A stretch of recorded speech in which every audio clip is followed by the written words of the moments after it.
What's going on, guys? It's Greg here, aka NYPrepper. In this video, I'm going to test the velocity loss from a short barrel 300 Win Mag rifle. So the rifle that we're going to be testing today is my Ruger guide gun. And for those of you guys that are not familiar with the Ruger guide gun, it's part of Ruger's M77 Hawkeye line. And it was introduced a few years ago. It comes in a variety of calibers, one of them being 300 Win Mag, but they also offer it in 416 Ruger, which I also have a 416 Ruger in the Ruger guide gun. And they also do a 375 Ruger and 3006. But in today's video, we're going to test the 300 Win Mag Ruger guide gun that I own. As you can see in this photo, I have the chronograph set up at my range.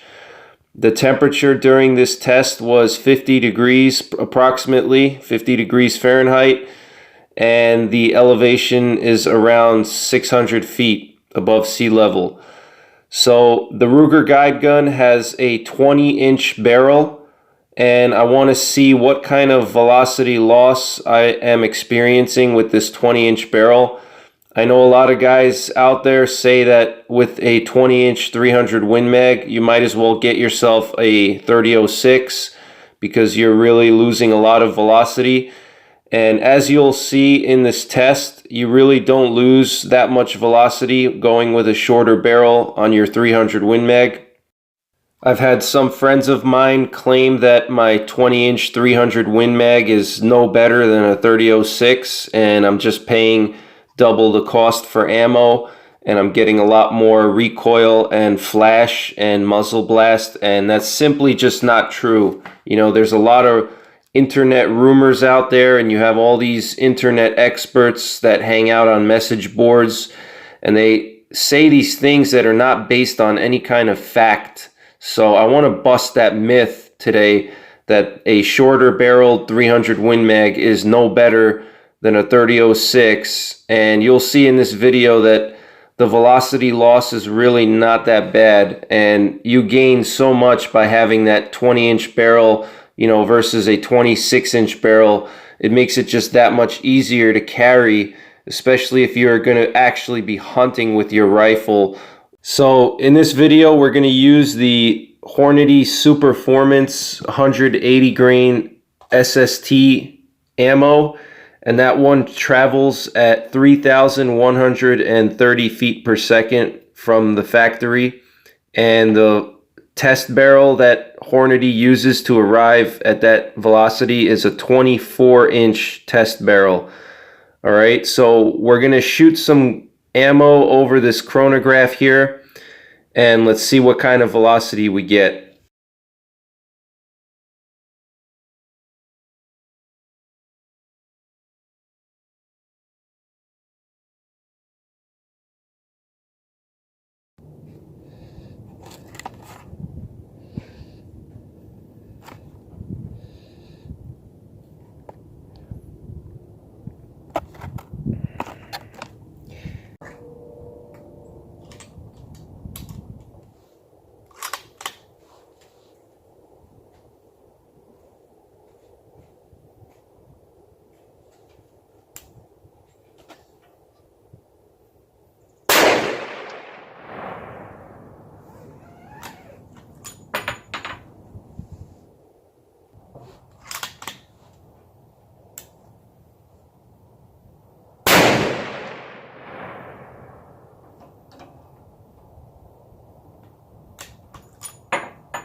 All right, guys, so as you can see, the loss of velocity is not as much as a lot of people on the internet claim. There was only a loss of 170 feet per second by going from a 24-inch barrel to a 20-inch barrel.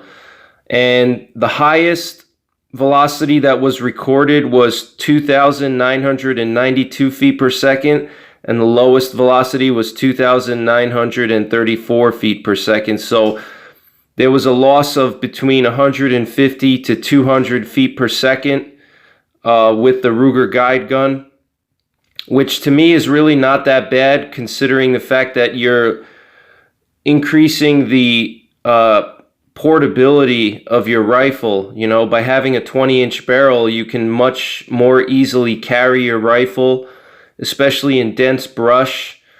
And for those of you guys that are thinking of getting a rifle for SHTF, a shorter barrel rifle is much better, especially in urban environments. But as you guys can see, the loss was not that bad. The factory test barrel length was 24 inches and the factory velocity was 3130 feet per second. And the average velocity was 2958 feet per second, so about a loss of 170 feet per second. And again, that's in cooler weather, so it's possible that in summer conditions the velocity could be, you know, even higher. It could be closer to 3,000 or over 3,000 feet per second with the 20-inch barrel. So to me, that's really good. You know, what's interesting about these numbers, if you notice, the first three shots had a really small spread. The first shot was 29.55, the second shot was 29.65, and the third shot was 29.48. But then the fourth and fifth shots had a huge spread. It was, the fourth shot was 29.92 and the fifth shot was 29.34. So that was really interesting, and I'm just wondering if that's because my barrel started to heat up by the time I got to the fourth and fifth barrel, and that's why the spread started getting larger. So to conclude the test, I would say that you should expect about 100 to 200 foot per second of velocity loss if you're going from like a 24 or 26-inch barrel 300 Win Mag down to a 20-inch barrel 300 Win Mag, which to me is really not that bad. That's still well above a 30-06. You know, most 30-06s with a 180 grain bullet can top out around 2,600 to 2,700 feet per second at most. And that's with a 22 or 24-inch barrel 30-06. With a 20-inch barrel 300 Win Mag, you're getting 300 feet per second more than with a 22 or 24-inch barrel 30-06. So there's really no comparison. If you were to cut down a 30-06 to 20 inches, you would probably barely get 2,600 feet per second or maybe 2,500 feet per second with a 180 grain bullet. So, you know, you're looking at 300 feet per second or more of velocity over the 30-06 with the 300 Win Mag, even with the short barrel.